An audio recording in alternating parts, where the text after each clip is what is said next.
በተለያዩ ሶሻል ሚዲያዎች በአንድ ሳምንት ውስጥ መቀመጫን የሚያሳድጉ ቅባቶችና ክኒኖች እየተባሉ ሲዘዋወሩ ሲሸጡ አይተናል። ነገር ግን ይሄ እውነት አይደለም። በሳይንሱ ዓለም ምንም አይነት ተውጠውም ሆነ ተቀብተው ዳሌን ብቻ ለይተው የሚያሳድግ ክኒን የለም። እነዚህ ነገሮች አደገኛ ኬሚካሎች ስላሏቸው ለጤናችሁም በተለይ ደግሞ ለሆርሞን መዛባትና ለኩላሊት በጣም አደገኛ ናቸው። ብቸኛውና ጤናማው ተፈጥሯዊ መንገድ ስፖርትና ምግብ ብቻ ነው። አዎ ስፖርትና ምግብ። በፈጣን መንገድ እወፍራለሁ ብላችሁ ጤናችሁን አትለግሱ። ውበት ማለት ሌላ ሰውን መምሰል ሳይሆን በአንቺነትሽ ውስጥ ያለውን ምርጥ ማንነት ማውጣት ማለት ነው። ብዙ ጊዜ በመስታወት ፊት ቆመን ይሄ ቢስተካከል፣ ይሄ ቢጨመር እያልን ራሳችንን እንወቅሳለን። ነገር ግን እውነታው አንቺ ራስሽን ለመቀየር የምትፈልጊውና የአማራ አቋም ለመያዝ ሙሉ ኃይሉ በእጅሽ ላይ ነው። ዛሬ ልብስ እንዲያምርብሽና በሄድሽበት ሁሉ በራስ መተማመንሽ ከፍ ለማድረግ ተፈጥሯዊ የዳሌ ማሳደጊያ ሚስጥሮችን ይዤልሽ መጥቻለሁ። ተስፋ መቁረጥሽን እዚህ ጋር አቁሚና ለውጡን አብረን እንጀምር። ወደ ቪዲዮ ከመግባታችሁ በፊት ታዲያ ለራሳችሁ የምትሰጡትን ክብር ላይክ በማድረግ አሳዩኝ። ሰብስክራይብ እያደረጋችሁ ቤተሰብ ሁኑ። ዝግጁ ከሆናችሁ እንጀምር። ዳሌን በቤት ውስጥ ለማሳደግ የሚረዳው ዋናው መንገድ ስፖርት ነው። አዎ አንደኛው መንገድ ስፖርት ነው። ኧረ እኔ ስፖርት አልወድም እንዳትሉኝ። እዚህ ጋር የምንሰራው ሙሉ ሰውነትን ለማክሳት ሳይሆን ዳሌ ላይ ያሉ ጡንቻዎች ነቅተው እንዲጠነክሩና እንዲያድጉ ለማድረግ ነው። ስለዚህ አንደኛው የስፖርት አይነት ግሉት ብሪጅ ይባላል። ይህ ግሉት ብሪጅ ወይንም ደግሞ የወገብ ድልድይ በመባል የሚታወቀው መሬት ላይ ተኝተሽ ወገብሽን ወደ ላይ ስታነሺው ሙሉ ክብደቱ ዳሌሽ ላይ ማረፍ አለበት። ይሄ የስፖርት አይነት ከሁሉም አንደኛውና ዋነኛው የስፖርት ንጉስ ነው። ስለዚህ ይህን ስፖርት በምትሰሪበት ሰዓት ጭንሽ ሳይተልቅ ቀጥታ የዳሌ ጡንቻ ብቻ ነጥሎ በማሳደግ በዓለም ላይ አንደኛ ተብሎ የተመሰከረለት የስፖርት አይነት ነው። ሁለተኛው የስፖርት አይነት ቡልጋሪያን ስፕሊት ስኳት በመባል ይታወቃል። ይህን ስፖርት ስትሰሪም አንዱን እግር ወደ ኋላ ሶፋ ላይ ወይንም ደግሞ ወንበር ላይ ሰቅለሽ በሌላኛው እግር ወደ ታች ዝቅ ከፍ በማድረግ የሚሰራ ነው። ይህ ስፖርት ትንሽ ይከብዳል፣ ግን ውጤቱ በጣም አስደናቂ ነው። ዳሌሽ ወደ ላይ ሊፍት እንዲያደርግ እና ወደ ጎን ወጥሮ ክብ ቅርጽ እንዲይዝ ያደርገዋል። በቃ ያንን ጠፍጣፋ ቅርጽ በአጭር ጊዜ ውስጥ የሚቀይር እውነተኛ የቅርጽ ማውጫ ነው ማለት ነው። ሶስተኛው የስፖርት አይነት ዶንኪ ኪክስ ይባላል። ይህን ለመስራት ሁለት እጅና ጉልበትን መሬት ላይ በማድረግ አንዱን እግር ወደ ኋላና ወደ ላይ በጥንካሬ በመምታት የሚሰራ ነው። ይሄኛው ስፖርት ደግሞ የዳሌሽን የላይኛውን ክፍል ከፍ በማድረግ አሪፍ ቅርጽ እንዲኖረው ያደርጋል። ምንም አይነት እቃ ወይንም ደግሞ ክብደት ስለማይጠይቅ አልጋሽ ላይ ወይንም ደግሞ መሬት ላይ በቀላሉ ልትሰሩ የምትችዩ ነው ማለት ነው። ስለዚህ እንግዲህ ውዶቼ ስኳት እያላችሁ ጭናችሁን ከምታተልቁ እነዚህን ሶስት ዋና ዋና ስፖርቶች ብቻ በሳምንት 3 ቀን መርጣችሁ ስሩ። እያንዳንዱን ስፖርት 15 ጊዜ በ3 ዙር ማለት ነው። ደጋግማችሁ ስሩትና ለውጡን ታዩበታላችሁ። ታዲያ ስፖርቱን ስትሰሩ ግን ዋናው ሚስጥር ኮንሲስተንሲ ወይንም ደግሞ አለማቋረጥ ነው። ዛሬ ሰርታችሁ ሳምንቱን ሙሉ የምታርፉ ከሆነ ውጤቱ 0 ነው የሚሆነው። ነገር ግን በየቀኑ መስራት የለባችሁም። በሳምንት 3 ቀን ብቻ ብትሰሩ በቂ ነው። ለምን መሰላችሁ?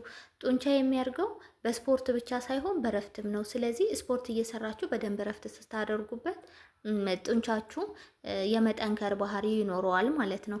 ስለዚህ በሳምንት 3 ጊዜ ያው ስትሰሩ ደግሞ 3 ቀን ስትሰሩ እነዚህን 3 ስፖርቶች 15 ጊዜ በ3 ዙር እየደጋገማችሁ ብትሰሩ ታሪፍ ነው። ታዲያ እነዚህን ሁሉ ስፖርት ሰርታችሁ ትክክለኛው ምግብ ካልበላችሁ ግን ዳሌያችሁ አያድግም። ስለዚህ በቀጣይ ምን እናድርግ ካላችሁ ቅድም መግቢያው ላይ እንደነገርኳችሁ ዳሌ ለማሳደግ ወይም መቀመጫችሁ ያማረ እንዲሆንና ወገባችሁ ሸንቃጣ እንዲሆን ከፈለጋችሁ በስፖርትና በምግብ ብቻ ነው። በሌላ መድኃኒት ልታስተካክሉት አትችሉም ብያችኋለሁ አይደል? ስለዚህ ሁለተኛው የፕሮቲንና የካርቦሃይድሬት ቅንጅት ነው። ስፖርት እየሰራችሁ ግን ደግሞ ዳሌ ያልጨመረም ለምትሉ ልጆች ምክንያቱ አለመመገባችሁ ነው። ጡንቻ እንዲያድግ ምግብ ያስፈልገዋል። ከስፖርት በኋላ በተለይ ደግሞ ፕሮቲን የበዛባቸውን ምግቦች መመገብ አለባችሁ። ለምሳሌ የተቀቀለ እንቁላል፣ ምስርና ባቄላ፣ አቮካዶና ሙዝ ብትጠቀሙ ለጥንካሬ በጣም አሪፍ ነው። እነዚህ ምግቦች ዳሌሽ ላይ ያሉ ጡንቻዎች እንዲገነቡ ስለሚያደርጉ ማለት ነው። ስለዚህ ስፖርት ሰርተሽ ዝም አትበይ፣ ጡንቻዎችሽን መግቢያቸው። ሶስተኛው ፈጣን ማሳደጊያ ስሙዚ ነው። ይህን ስሙዚ እንዴት እንደምታዘጋጁት ልንገራችሁ። ብዙ ጊዜ ምግብ በመብላት ማለት በብዛት መብላት የማይመቻችሁና ቶሎ መለወጥ የምትፈልጉ ሰዎች ማለት ነው ይህን መጠጥ ብትጠጡት በጣም ለእናንተ ፍቱን የሆነ ነገር ነው። የሚያስፈልጋችሁ ነገር አንድ ሙዝ፣ አንድ የሾርባ ማንኪያ ለውዝ፣ የለውዝ ቅቤ ማለት ነው።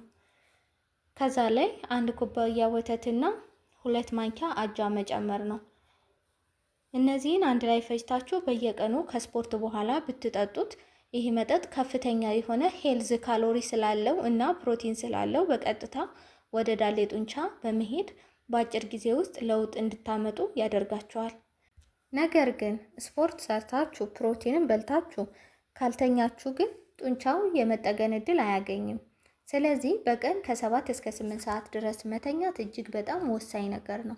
በተጨማሪም ጡንቻዎቻችሁ 70% የሚሆነው ውሃ ስለሆነ በደንብ ውሃ ጠጡ። በየቀኑ ውሃ መጠጣታችሁን አትርሱ። ስፖርትም ሰራው ስሙዚም ጠጣው ግን ደግሞ ለውጥ የለኝም የምትሉ ልጆች ደግሞ ዛሬ አሁን የምነግራችሁን ምግቦች ሳታውቁ እየተመገባችሁ ሊሆን ስለሚችል እነዚህ ምግቦች ተዋቸው በቃ። አንደኛው ምግብ የተቀነባበሩ ስኳር የበዛባቸው ምግቦች ናቸው። ለምሳሌ ኬክ፣ ቸኮሌት፣ በተለይ ደግሞ የለስላሳ መጠጦች። አረ እኔ እኮ ዳሌ እንዲጨምርልኝ ብዬ ነው የምበለው የምጠጣው እንዳትሉ። እነዚህ ምግቦች የሚሰበስቡት ስብን ነው። ይሄ ስብ ደግሞ የሚጠራቀመው ዳሌ ላይ ሳይሆን ሆዳችሁ ላይ ነው። ቦርጫችሁን እየጨመራችሁ ነው የምትሄዱ። ከነዚህ ጣፋጭ ነገሮች ራቁ። ሁለተኛው በርገር፣ ቺፕስ ናቸው። እነዚህ በዘይት የተጠበሱ ምግቦች ከፍተኛ የሆነ የቆዳ መሰነጣጠቅና መልክንም የማበላሸት ቻንስ አላቸው። ስለዚህ የዳሌ ቅርጽንም ያበላሻሉ። ሶስተኛው ከመጠን በላይ ጨው ማብዛት ነው። ጨው በሰውነታችን ውስጥ ውሃ እንዲከማች ስለሚያደርግ ሰውነታችሁን ያበጠ ነው እንጂ የሚያደርገው ያማረ ቅርጽ እንዲኖረው አያደርገውም። ሌላው መታወቅ ያለበት ነገር እያንዳንዱ ሰው የራሱ የሆነ ዘር ወይም ጄኔቲክስ የሰውነት ቅርጽ አለው። አንዳንዶቹ በተፈጥሯቸው ዳሌያቸው ትልቅ ሊሆን ይችላል፣ አንዳንዶቹ ደግሞ ትንሽ ነው አይደል? ታዲያ በዚህ ፕሮግራም ላይ የኛ ዓላማ ምን መሰላችሁ? የሰውን ቅርጽ ኮፒ ማድረግ ሳይሆን ለኛ የሰውነት ቅርጽ ላይ ሊወጣ የሚችለውን ውብና የመጨረሻ ምርጥ የተባለውን አቋም ማውጣት ነው። ስለዚህ ራሳችሁን ከሰው ጋር አታወዳድሩ። በየቀኑ የምትሰሩትን ስራ ብቻ አታቋርጡ።